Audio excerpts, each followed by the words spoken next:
complete. Nag-uupa siya o bahay niya na, renting or own.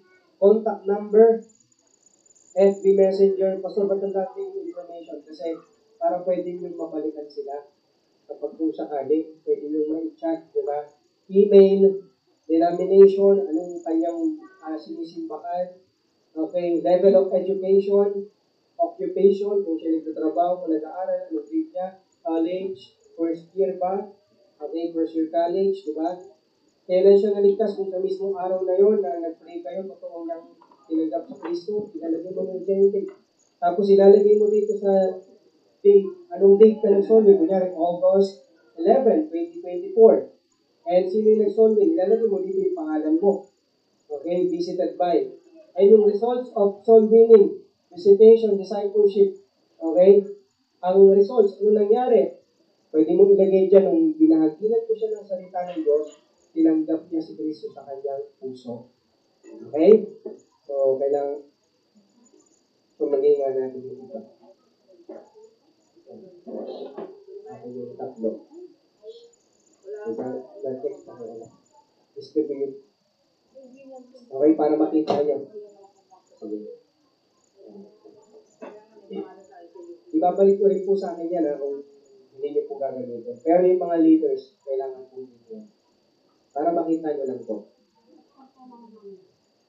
Tingnan niyo po. So, parehas lang po yan. Nahagi lang po yan sa dalawa. Okay?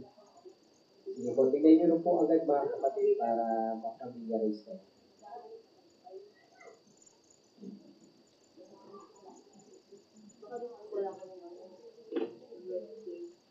Ang dami natin, ginagawa, no? Ganun talaga. Kailangan may ginagawa ang church. Busy tayo dapat sa gawain ng Panginoon. Ayan. Tingnan niyo po. Ayan. Nakikita niyo po dyan. They visited by. Dyan yung po isusulat ng pangalan niyo. Pag maglagay po kayo ng information, kompleto po. Kompletong pangalan, address. Kung maaari nga, ilagay mo dyan yung landmark para kung sakali na, halimbawa, tinitignan namin itong mga file na to na nag-ipo sa inyo. Pwede namin siyang galawin. Diba? O kaya, maaano namin na, ay, ito, nasolve na ito ni article. Kasi may file tayo.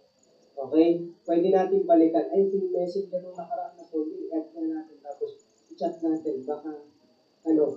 Baka ligtas talaga siya at naghahanap na siya ng simbahan. Diba? Kaya may file po tayo. Ipunin po natin yan. Ayan. So, results of soul winning, visitation, or discipleship. Ayan. Susulat mo dyan. So, bakit pastor mahaba? Kasi yan nga po, pwede mo rin babalikan. Kunyari, nabalikan mo siya, September na, sulat mo dito yung date. Tapos ikaw yung nagbisita, ikaw yung bumalik. Kaya may kasama ka. Kaya sulat nyo dyan yung pangalan nyo. And then, ano naging resulta nung pinalo up mo siya? Lalagay mo dyan, gusto nyo na raw kung magpabaptize. Diba? Yun yung report. Okay? Okay? So, yan po yung gagawin natin, mga leaders. And kayo rin po, ini-encourage ko kayo kung para matuto rin po kayo magbahagi ng salita ng Diyos. Ini-encourage ko kayo. At dito rin po. So, ayan, may konting challenge lang po. Ay, may konting challenge.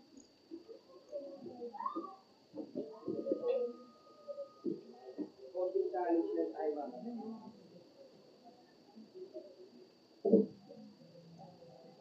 So, bago dyan sa challenge, sino po yung yung gusto ng Bible na to? Malaki po yung letters na to. Ayan po. Malambot lang po siya, pero yung papel niya po ay katulad po nung papel ng mga mamahaling Bible. English po ito. King James. Gusto niyo po, sis dyan. Balutan niya lang po. Kasi po ito, matibay. Ayan. Matibay po yan na Bible. Tsaka yung papel niya po hindi po ordinary. Ayan. Sino pa po? Ito po ay worth yung ganito po ay 800 sa PCBS. Sino pa po gusto? Wala na? Okay. So, binibigay po natin ito sa walang Bible. Okay, so ito naman, ito yung challenge. Itong mga talaga, mga libo ang halaga na Biblia. And ito yung challenge.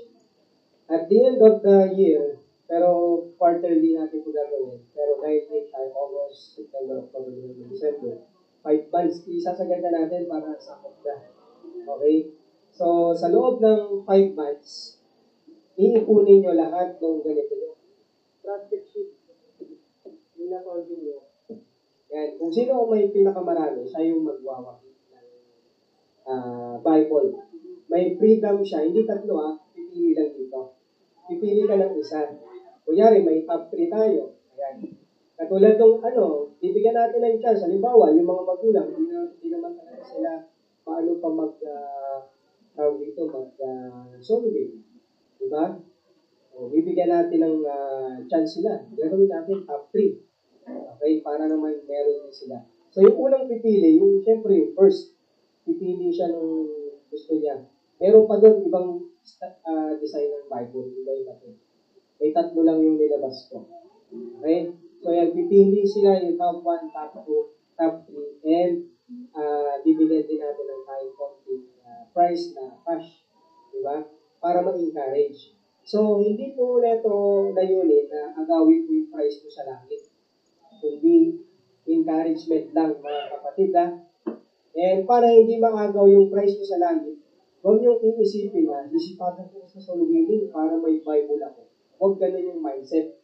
Ang gagawin mo, sisipagan ko sa solubilin para may reward ako sa langit. Hindi ito. Hindi, kasi iwan din naman natin ito Encouragement lang, mga binabahal na kapatid. Yan po bigay lang din po sa atin.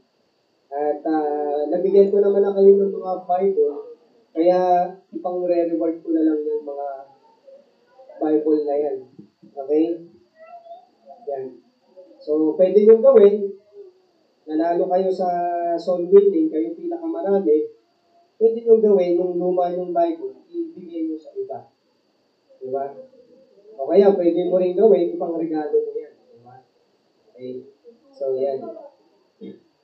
Puro yan, puro po English, puro English. Ayan. So, ngayon po, kailan po mag-uumpisa yung pastor? Sino yung mga nag-solve ng August? Yan. Ilalagay nyo lang dito yan. August. Okay? So, ilalagay ko lang po yan dyan. Mag-print po ko lang marami nito para iipunin nyo. Yung report po, itatago nyo lang po yan sa inyo. Huwag nyo po muna ibibigay yan sa akin. Ibibigay nyo lang po yan at the end of the year. Iko-compile po natin yan. At bibilangin natin kung ilan yung nasolve.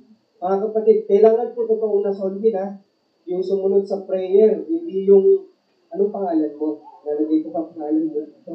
Para dumami naman yung, kung buong klase, sinulat mo yung pangalan. Pastor, 50. Okay, kaklase mo pala lahat. Huwag naman ganun. Isolving mo, dapat totoo. Huwag peke. Okay? Totoo na tumanggap siya sa Panginoon.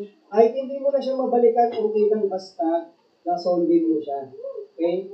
Kasi sa kakasolving mo, meron diyang magiging disipulo ng Panginoon. Susunod sa tubig ng bautismo. At ikaw yung ginamit at nagtulong. Okay? So, yun po yung challenge natin May tanong pa po ba? Lahat ba kayo nagbibigay ng gospel tracts? Mahina Mukhang wala Hindi kayo nagbibigay Okay? Babagsak kayo niyan sa assignment natin sa Panginoon. Kasi Great Commission assignment natin yan. Babagsak tayo niyan. Sige. Okay? So, yan. At yan yung challenge. So, mamaya, may meeting tayo, young people and leaders. May meeting tayo. And, ito kaya, church, pag-usapan na natin dito sa susunod anniversary and yung tawag dito. Yung patungkol sa outing. Anong plano natin sa outing? Okay, tingnan natin. Meron tayong fellowship. So, ihanda lang natin kung kailan tayo mag-meeting yung patungkol sa outing natin. Okay? So, siguro kayong mga magulang, adult, pag-usapan natin patungkol sa ilang mga mga bagay. Okay, sulitin ko na rin ito para sa ilang mga announcements ko. Aga pa naman. Ilagaan talaga natin kasi para aga tayo matapos. Ayan. Ako, 15 minutes lang naman ako nagtuturo.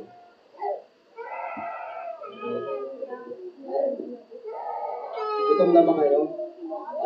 Ayan, so, meron tayong Christian service, 3 gospel tracts a week, 1 soul winning.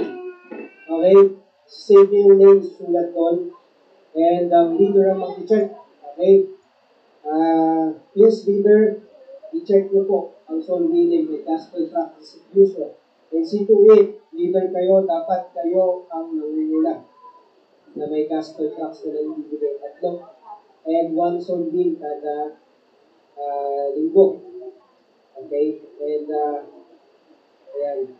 So, nung Thursday, nakapunta po muli kami sa GK. At purihin ng Panginoon kasi nagbubukas ng mga yung Panginoon dun sa lugar po ng GK. So, may phase 8 po. Okay? At ang nakakatuwa kasi next Thursday, pag-pray niyo po, next Thursday, gusto ko pong makausap yung presidente ng GK para yung multi-purpose hall nila magamit sa Bible study. Okay? At may mga prospect po kami next Thursday na mga teams. Mga teams po, hindi kids. Teams po yung target namin next week. Kasama ko po si Brother GR. So, pinapamiliarize ko po muna yung lugar. Sinasaturate po muna namin. At kaya sama po ko sama kay Brother every Thursday. Okay?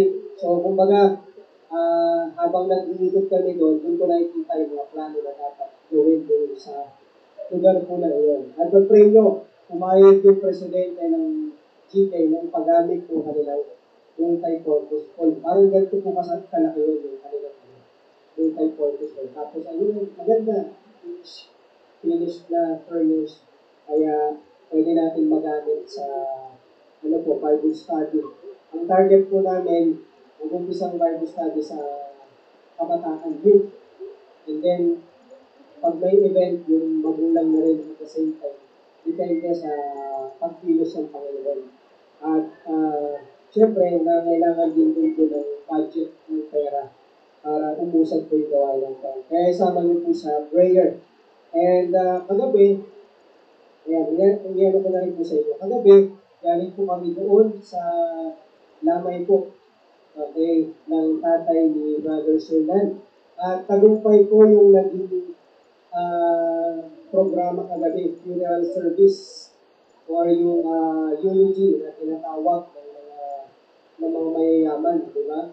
Ang mayaman lang daw yan eh, yung eulogy. Yung eulogy yun yung nagka-testimony ka patungkol dun sa taong namatay. Tapos manonood kayo ng video, yun yung eulogy na kukwento. So, nangyari naman yun sa biyaya ng Panginoon kagabi. At nag-share tayo doon ng gospel. At nakakatuwa kasi may mga Christians din pala doon na relatives nila tatay, nakausap ko kagabi. And may mga tumanggap sila sa Panginoon, na kilala sila sa Panginoon. Diba? So, blessing po, nakapag-preach po tayo doon sa lugar po na iyon. And ang challenge lang mga minamang na kapatid kasi dapat papag-face na po yung si Mami Ali at si Charmaine, tapos nangyari yung ganyang sitwasyon. Kaya, doon nalaman ko po yung ganyang sitwasyon, Panginoon, yung plano mo, bakit nangyari yung bagay na yun. Yun yung tanong ko sa Panginoon, kasi ibabaptize na eh. Tapos, biglang ganun, ibig sabihin, sobrang nila, baptism. Pero may plano ang Panginoon. Amen? May plano si Lord, kaya tuloy lang tayo. Okay? At pag-pray natin yung family dito. Kasi ang prayer ni Charmaine, yung pangalawang anak, na lahat sila sabay-sabay silang pag-baptize. Sabi ko nga kay Mami Ani, nung nandun kami nung Tuesday nga tayo, pumunta ako doon lumani ako. Sabi ko, Wednesday. Thursday pala sorry, Thursday. Sabi ko, Thursday ng gabi. Sabi ko, Mami Ani, si tatay, nakasuot na siya ng barong. Kasi yung sabi ni tatay, gusto niya magsimba pag may na siya. Maayos na damit, polo, long sleeve, yun yung gusto niya. Pag pumunta siya simbahan, gusto niya nakaano na siya. Tapos sabi ko, hindi sayang no. Kapag suot siya ng barong, kung wala na siya. sabi ko sa kanya. Sabi ni Mami, oo nga, pastor eh. Nakakalungkot. Tapos tinanong ko yung presyo ng lahat ng sinuot niya, 1,000 maybe. Simula taas hanggang pantalon, pati pang loob. Diba? Kung kailan patay, hindi nagkakaroon ng pera, pambili ng iba. Pero yung katotohanan ng buhay. Diba? Kaya sabi ko kay Mami Ali, okay lang po kay Mami Ali at least si tatay, maraming tumanggap ko sa Panginoon nung pinahati ko sa kanya yung salita ng Diyos. At kaya nga, hanggang doon kami sa tahanan nila Mami Ali, sabi ko, lakasan natin yung boses natin pag mag-preach tayo doon para marinig ni tatay. At si tatay naman po nakikinig. Kasi nahihiya lang siya, humihiga lang siya doon sa kwarto nila. Yung kwarto nila, halimbawa dito ako nag-preach, dyan lang ako sa kabila. Siya, may harang lang na kortina, kaya rinig na rinig yung boses na pag kami ay mag-preach. Andun siya, nakikinig lang siya, nahihiya lang siya tumarap.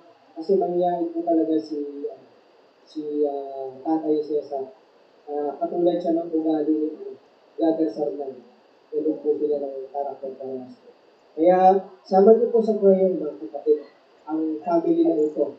Matagal na po natin silang Bible study at buwa po natin sila sa Panginoon. Amen? Pag-pray po natin sila sa Panginoon. At sama niyo rin po sa prayer, doon po sa may lugar po ng Badyaw, may dalawa po tayong bahay na napapasok doon at nagbabible study. Yun po yung Agalia family. Kahapon po pumunta ako doon, kinumusta ko sila at sinabi ko na kung ano talaga yung gusto nilang araw ng Bible study. At nag-confirm naman sa Agalia family na Friday ang gusto nila.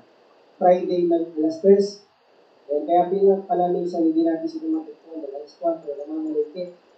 Kaya sabi ni Mami Luz po kasi yung pangalan. Sabi niya na, Pastor, alas 3 po tayo ng Bible study. Para andito pa po ako. Yung sabi ko, amen, sige po. Schedule na po natin yung pag-pray na po natin. Friday po, Bible study. And pumunta rin ako doon kahapon sa Paul. Kailan si Paul, di ba yung lalaki sinasabi ko dito na kabataan? Dalawa sila, kaibigan ni Kaiden. Si Kaiden yung nabaptize na taga-doon. Okay, tapos si Paul, kaibigan.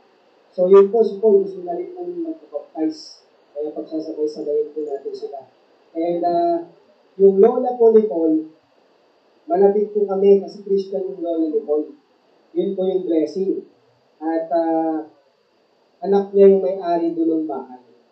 Kaya minsan kapag ginagamit yung lugar na pinagdadausan ng children ministry, kasi nagsusugal yung minsan din yung mga tatay, nagsusugal. Minsan pag nagsusugal, kung kami sa loob ng bahay na Paul. Ayan. So pag-pray niyo po si Paul na maging Timothy siya. Diba? Paul Timothy, no? Pray niyo po na maging Timothy. Ano yung isang Timothy? Ma-train po siya sa kasi nakikita ko po may puso siya sa gawain po ng Panginoon. At sumusunod yung bata. Sabi niya nakaraan ng pastor, nung na ako sa church, nakita niyo yung picture, ang dami ko pong babalutan na notebook. Sabi ko sa kanya, ang dami yan, pero kaya mo naman yata yung balik pagkainin mo. Sabi ko sa kanya, sabi niya, kaya po pastor, babalutan ko itong pagkainin. Sige na, susunod ko yan, mamaya ko pagkainin. Kaya nakaraan, din ko, di ba nandito siya, simula alauna hanggang alas 5. Amen? Diba? Sabi ko sa kanya, kaya mo bang mabalutan yung mamaya? Sabi niya, kaya, pastor. Amen? Praise God. Sabi ko sa kanya, unahin mo yung Panginoon, but seek ye first the kingdom of God and His righteousness, and all these things will be added unto you. Amen? Diba? Minsan natututo tayo sa kaibigan, kung paano sila mag-ibigan sa Panginoon. Kaya kopya natin yung mga ganun bagay. Alright, so pag-pray niyo po yan. Yan po yung mga evangelism report po natin. So yan, nag-report po ako sa inyo. Kaya kayo rin, nag-report rin po kayo sa pamagitan po nito. Gusto ko pong makita yung inyong pong assignment.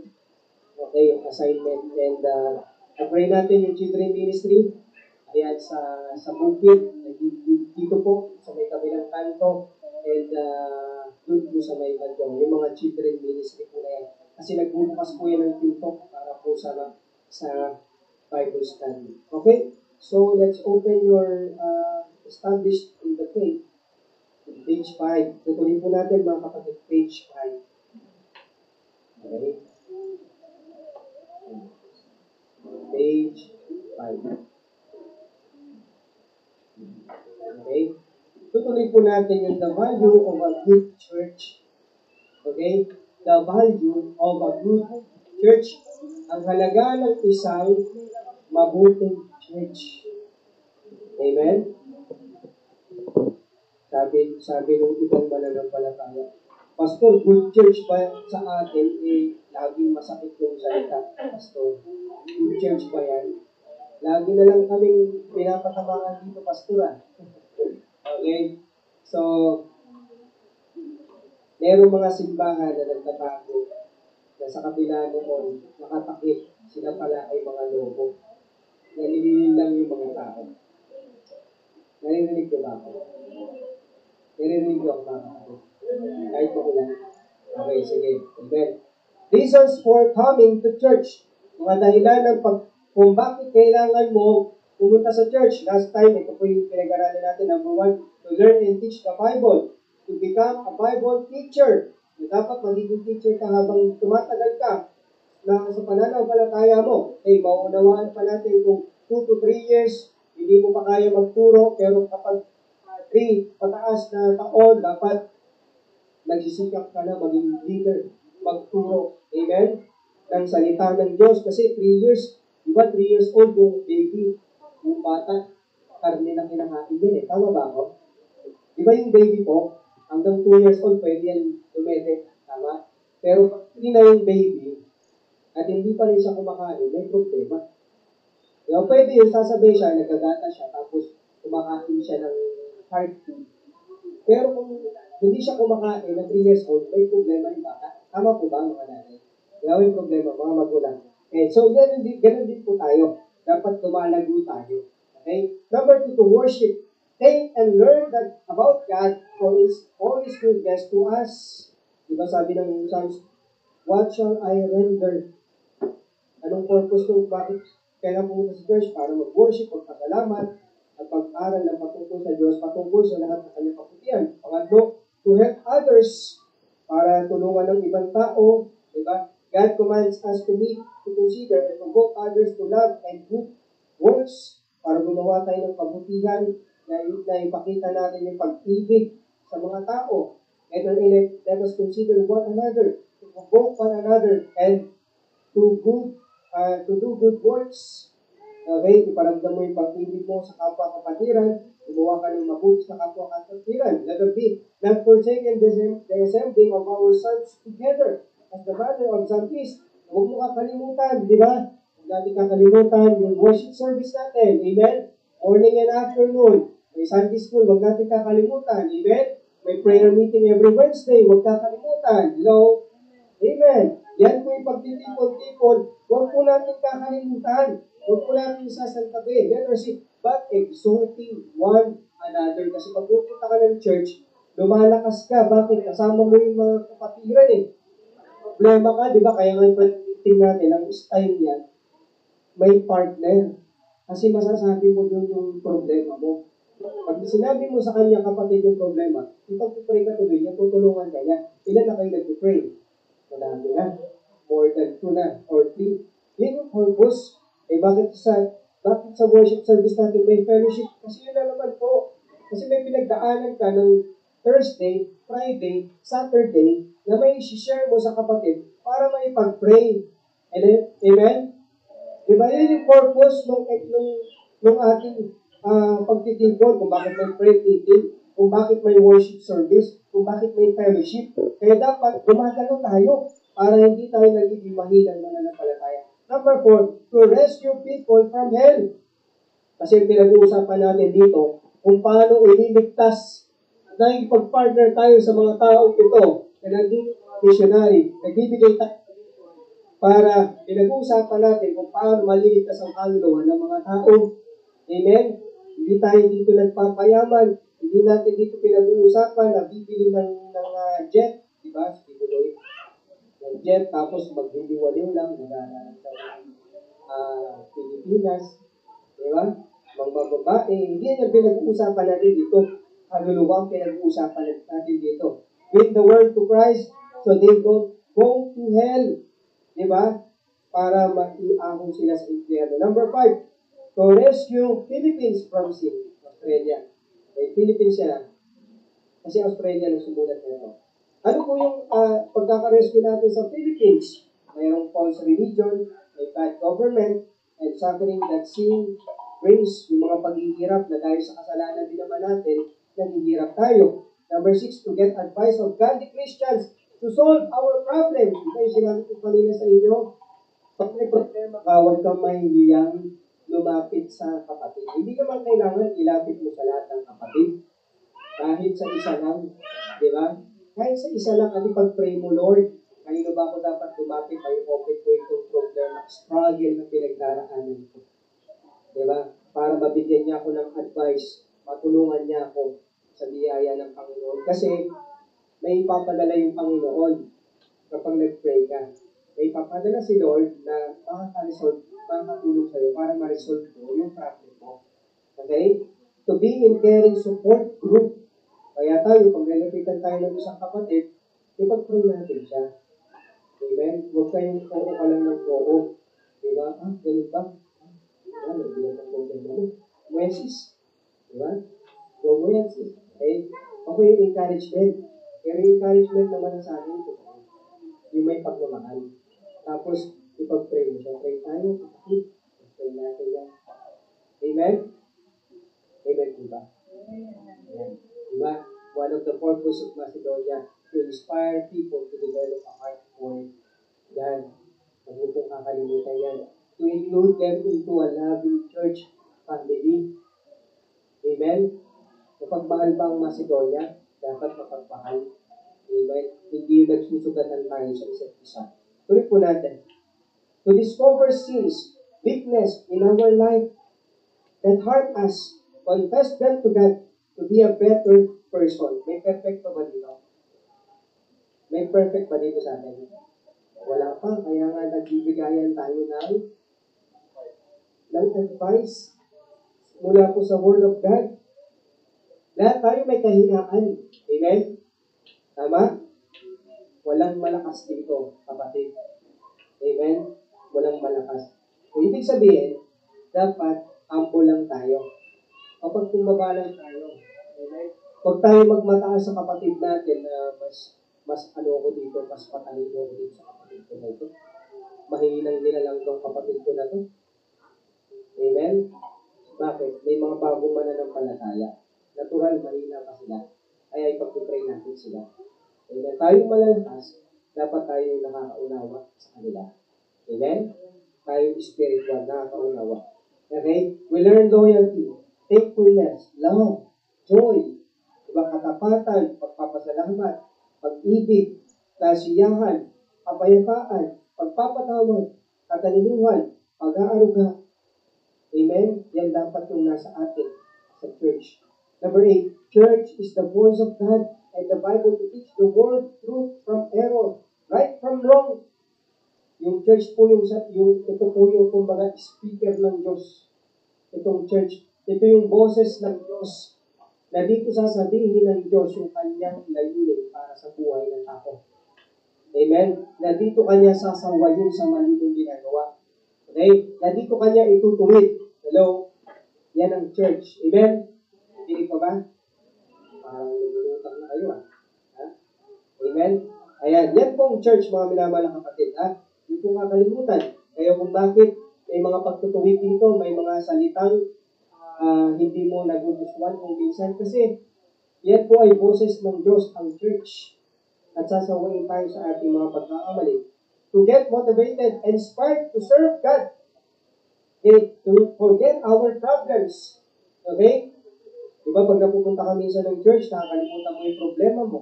And think about God. Iniisip mo na yung Diyos. Diba? Pine-prepare mo yung sarili mo. Okay? Number 10, to become Christ-like. Kaya tayo nagpupunta ng church para maging katulad ni Kristo. Dahil ang church ay binigay ni Kristo. Amen? Galing kay Kristo ang church. The church of the living God, the pillar and ground of truth. Okay? Number 11. Okay, hindi na tayo. to find God's will for your life. Hindi mo malalaman ang will mo ng Panginoon sa buhay mo outside the church. Hindi mo malalaman. Hindi mo pwedeng sabihin na ayos ang buhay mo outside the church. Ano yung sabihin, Pastor, na hindi ka nagsisimba? Hindi ko yung sabihin. Na nag-backslide ka na tumalikod ka na sa ministry mo. Hindi mo malalaman yung kalooban ng Panginoon sa buhay mo kung aalis ka sa church. Amen? To be a laborer in God's harvest. Tayo po yung mag-harvest, okay, ng mga kaluluwa. To reap and receive eternal wages and gather fruit unto eternal life. Tayo po yung mag-aani, mga minamahal na kapatid. Yung eternal wages, yung reward na matatanggap natin doon sa langit. Sa atin po yun mapupunta, mga minamahal na kapatid. Yan po yung kalooban ng Panginoon sa ating buhay. Number 12, to become unselfish. Okay? Huwag tayo maging selfish, di ba? Tumulong tayo sa iba, help others, glorify God, to grow God's kingdom. Palaguin natin yung kingdom ng Panginoon. Huwag kang papayag na hindi ka nagbubunga bilang isang Kristiyano. Ang tagal mo nang mananampalataya pero hanggang ngayon hindi ka nagbubunga. Lalo yung mga matatagal na sa atin, I challenge you. Dapat nagbubunga tayo. Pastor, anong klaseng bunga? Aakay ka na sa gawain ng Panginoon. Yun yung bunga na sinasabi po ng Biblia. Amen? May nadadala ka sa gawain ng Panginoon. May nai-invite ka sa gawain ng Panginoon. Amen? Patayin nyo, ito na naman, tradition. Patayin nyo yung tradition doon sa RC na pinanggalingan natin na pupunta lang ng church. Diba?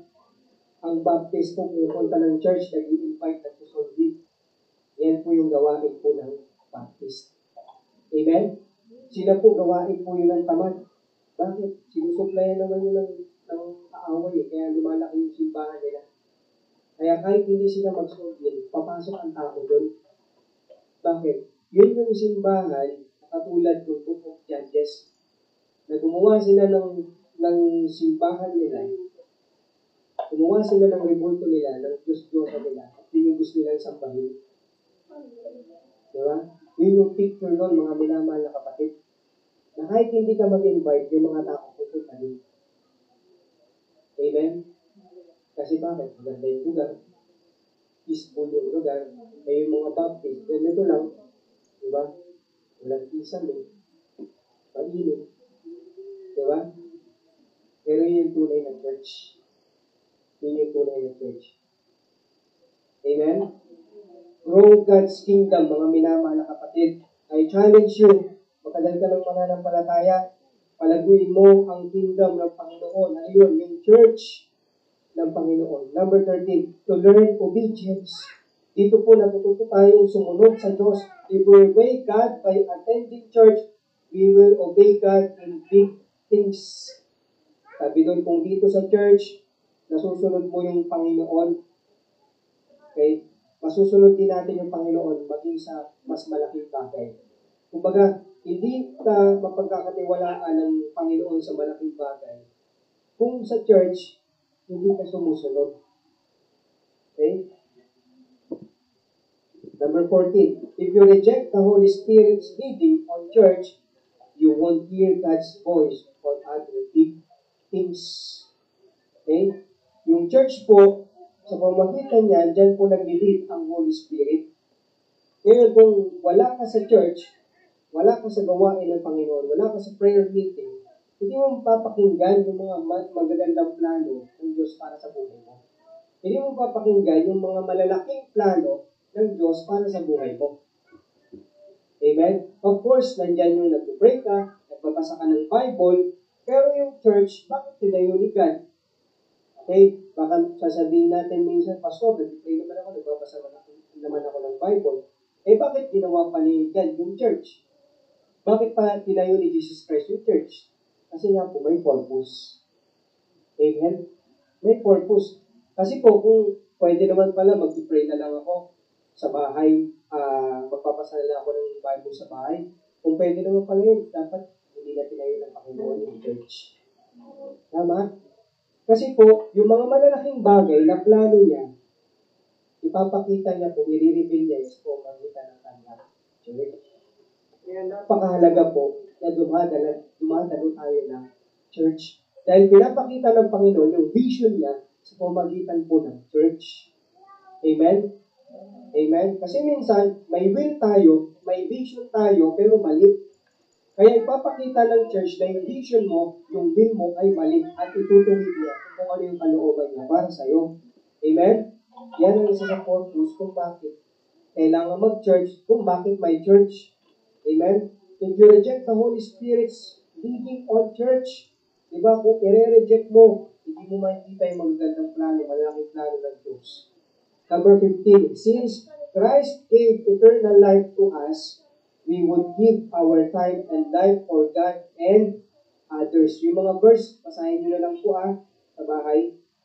Okay, since Christ gave eternal life to us, dahil ibinigay ng Panginoong Kristo yung buhay niya para sa atin, okay, we should give our time. Dapat ibigay naman natin yung time natin sa Kanya, yung buhay natin sa Kanya. Amen? Papayag ba kayo? Ganito na lang yung kaligtasan. Papayag ba kayo? Ganito yung kaligtasan ng kaluluwa. I-perfect natin yung 10 Commandments. Payag kayo. Sinong papayag? I-perfect ang 10 Commandments. Sinong papayag? Payag ka, Kuya Bilog? Payag ka, Ate Mariel? I-perfect na lang natin yung 10 Commandments para maligtas? Hindi. Ano ko, okay. Ikaw, Ate Lorraine, payag ka? Perfect na lang. 10 lang yun. Perfect na lang natin para natin. Anong gusto mo? I-perfect mo yun o ibigay mo yung oras at buhay mo sa Panginoon? Ipili ka lang. Amen? Paano ko yun yung naging batay ng Panginoon talaga, no? I-perfect yung 10 Commandments. Lahat ng batas, i-perfect. Pag hindi mo na-perfect, hindi ka pupunta sa langit. Kaya, anong ginawa ng Panginoon? Diba? Yung batas, pinawalan ng visa na hindi ka na mapupunta sa impyerno dahil sa batas na yan. Pinangiran ng Panginoon yung biyaya. Anong kailangan mo gawin? Ngayon, binayaran niya na, tinanggap mo, ngayon ang gagawin mo, bilang pasasalamat doon sa biyaya na yun, sa grace na yun, nalaligtas ka, at hindi dahil sa batas, ang gagawin mo, ibibigay mo yung buhay mo sa Panginoon. Ibibigay mo yung oras mo, yung panahon mo sa Panginoon. Amen? Kasi kung ang requirements ng Panginoon, yung batas, every Wednesday, nandito ka. Kahit may trabaho ka pa, pupunta ka dito, sasadyain mo. Bakit? Requirements eh. Pag lumagpas ka ng isang beses lang sa buong buhay mo na wala ka sa prayer meeting, impyerno ka pa rin. Yun yung batas. Diba? Ano sabi doon sa batas na huwag mo kakalimutan ang araw ng Sabat? Diba? Ganun din paglinggo. Kapag di ka nagbigay ng tithes mo, kulang ng piso, nagkamali ka ng computation, diba? Paano kung yung naging pamantayan ng Diyos sa kaligtasan ng kaluluwa natin? Di ba ang hirap? Mahirap po, tama? Hindi nga pinaya ng mga Hudyo eh. Kaya nung ginawa, pinadala si Jesus Christ, biyaya. Biyaya na yung gagawin natin. Ngayon, ilang Kristiyano, mananampalataya, dahil biyaya na, hindi mo na kailangan i-perfect yung batas, ibigay mo naman yung buhay mo sa Panginoon. Amen? Ibigay mo naman yung oras mo sa Panginoon. Diba? Huwag kang manghilayang. Diba? Kung pakiramdam mo na tinatamad ka na pumunta ng church, dapat doon ka mas lalong pumunta ng church. Diba? Kung pakiramdam mo, diba? Meron ba dito pakiramdam niya, ayaw niya maligo? Diba? Meron ba dito? Pakiramdam ko sa araw na ito, ayaw ko maligo. Siguro kung minsan tinatamad ka huwag maligo, maligo ka pa rin eh. Bakit? Kasi kailangan. Meron ba dito sinabi mo, siguro hindi ako kakain sa araw dito? Diba? Meron ba dito? O wala din. Ako siguro ni Chelsea. No? Diba? Wala. Walang ganon, mga minamahal na kapatid. Pakiramdam ko, tinatamad ako kumain, tinatamad ako mag-toothbrush. Diba? Tinatamad ako maglagay ng tawa sa kilikili. Pakiramdam ko. Di ba? May ganun ba? Kahit ayaw mo mag-toothbrush sa araw na yan, mag-toothbrush ka pa rin. Bakit? Kasi kailangan mo mag-toothbrush. Eh bakit yung sa pagsisimba? Pakiramdam mo ayaw magsimba, dapat magsimba ka. Amen? Kung yung pag-toothbrush yan, ginagawa natin. Kung yung pagtatawas yan, ginagawa natin. Kahit tinatamad tayo. Di ba? Bakit yung gawain ng Panginoon? Kahit tinatamad ka, dapat ginagawa mo yan. Amen? Kahit ayaw mo pumunta, dapat pumupunta ka. Amen? Ano number na tayo? 16. To get involved with Christ's program. Nag-involve tayo sa program ng church. May soul winning, may children ministry, yan prayer meeting, mga program yan ang gawain ng Panginoon. Jesus' plan is to convert the world through local churches. Okay? Local churches. So, na-distribute yung mga gawain. Nagkaroon ng mga local churches. Yung gawain dito, hindi gawain sa kabila, magkaiba. Okay? I will build my church and the gates of hell shall not prevail against it. So, mag-involve tayo sa program, sa gawain ng Panginoon, mga minamahal na kapatid.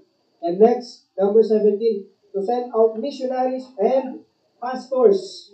Yan. Nagsisend out ng missionaries at ng pastors. At darating yung panahon, ito pong Macedonia, magsisend po tayo ng mga pastors at ng mga missionaries, ng mga laborers. Okay? Number 18, we are being watched by so great a cloud of witnesses of angels and departed believers. Papaligiran tayo ng mga witness, nakatingin sila sa atin. Yung mga naunang mananampalataya, si Abraham nakatingin sa atin. Okay? Si Abel nakatingin sa atin. Okay? Sino pa?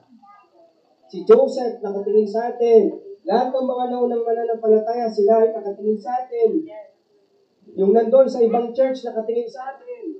Yung mga kapatiran, nakatingin sa atin. Tinitignan natin ang bawat isa. Witness tayo sa bawat isa. Kasi pagdating mo sa langit, nandun ka. Diba? Lorraine. Anong ginawa ni TMJ kapag siya'y nasa bahay? Witness mo. Di ba ganun yung witness? Tinatanong. Witness ka, Ate Lorraine. Kumusta si Ate Kim mo sa gawain ng Panginoon? Ha? Witness. Diba? Kaya dapat mag-ingat tayo. Watch. Number 19, to lay up treasures in heaven. To lay up treasures in heaven. Lay up for yourselves treasures in heaven. Okay.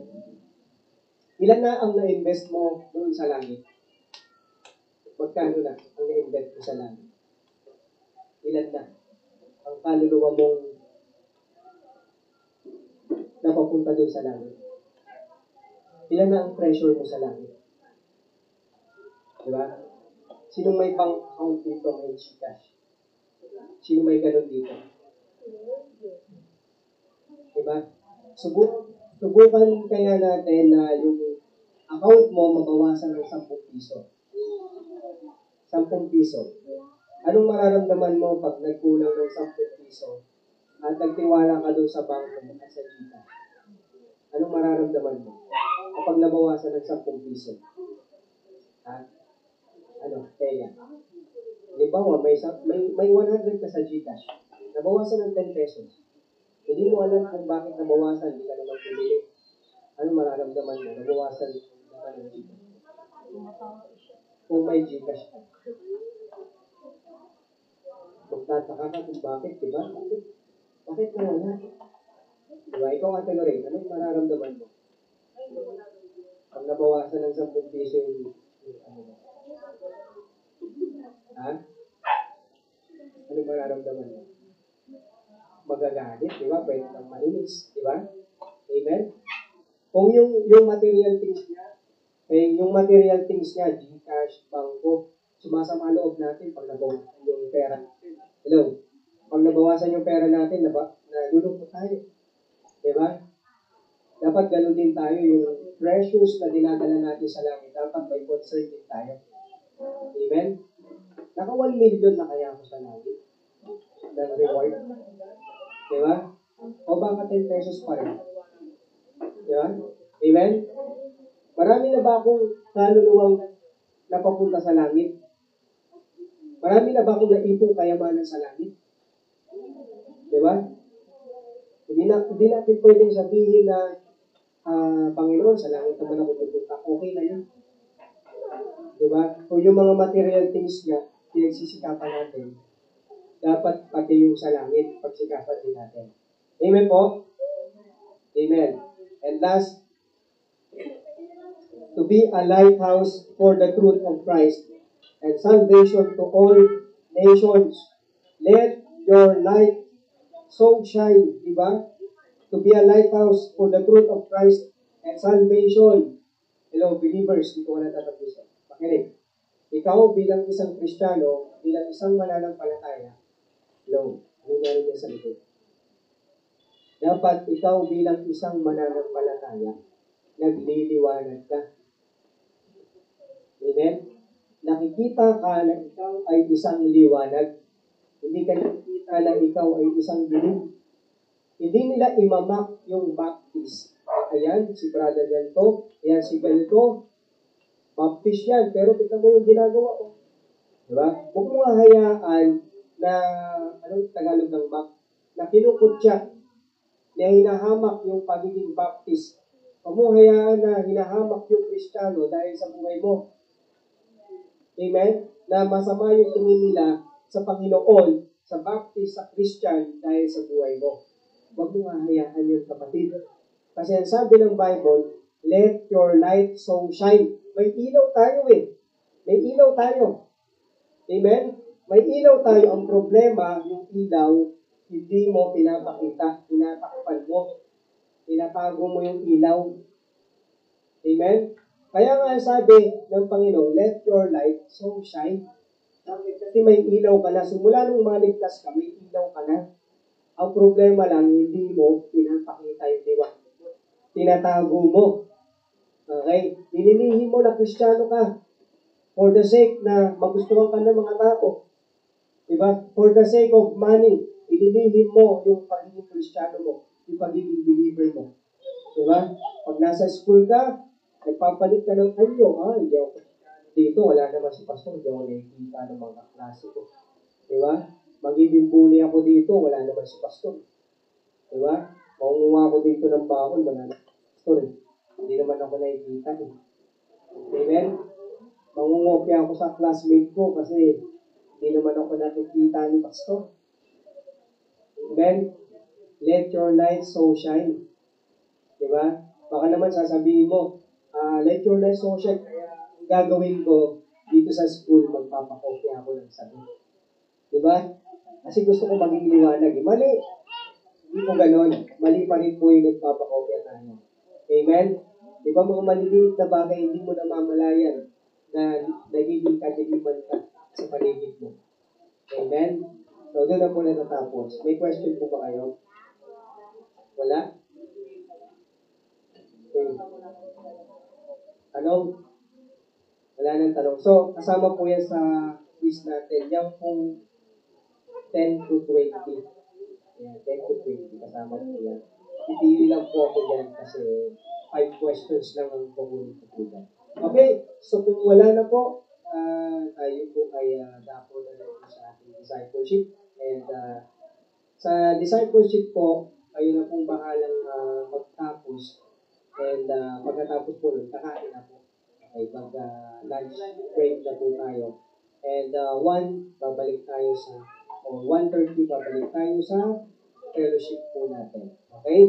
So, God bless po. Tayo po magtungo sa ating discipleship. And leaders, gusto ko po kayong makausap habang kumakain tayo mamaya. Okay? Leaders.